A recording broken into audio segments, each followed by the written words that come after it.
World War II, from 1941 to 1948, in a span of 8 years, 259 terrorist attacks were conducted by Jewish terrorists.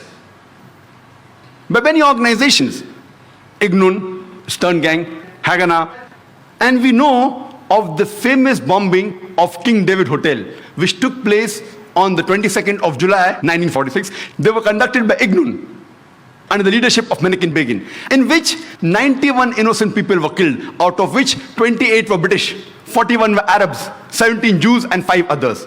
The Ignun group, they dressed up as Arabs to show as though Muslims did the bombing. And the person responsible was Menachem Begin. And it was the biggest terrorist attack against the history of British Mandate, in which 91 people were killed. And at that time, Menachem Begin, he was called as terrorist number 1 by the British government. Later on, after a few years, he becomes the Prime Minister of Israel. And later on, after a few years, he gets the Nobel Prize for Peace. Imagine, a person who has killed hundreds and thousands of innocent human beings becomes the Prime Minister of Israel and later on gets the Nobel Prize for Peace.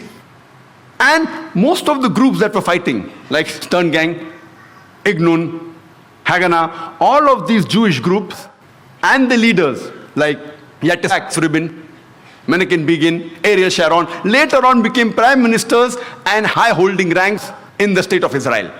And all of them, they were fighting for a Jewish state. If you see the world map, before 1945, Israel did not exist. Israel didn't exist. These Jewish groups, they were called as terrorists by the Britishers. They fought for a Jewish state. Later on, with power, they grabbed the land and they kicked the Palestinians out. And now these same people are calling the same Palestinians who are fighting for a more just cause, for getting the land back. And they are labeled today as terrorists by the Israelis. Imagine, Hitler incinerated 6 million Jews. He kicks the Jewish community out. Why should they come to Palestine? The Palestinians, they welcome the cousins with open hands. If they should take a land, they should go back to Germany. They should go back to Europe. Imagine the Palestinians, they welcome the cousins. Imagine, suppose a visitor comes to your house. Being a stranger, you welcome him in your house. After a few days, he kicks you out of the house. And when you cry at the doorstep, I want my house back, people call you a terrorist. This is exactly what has happened today. The Palestinians, they are called as terrorists for what? They only want their land back. And so-called people, most of these powerful first world countries, they are agreeing with this unjust cause.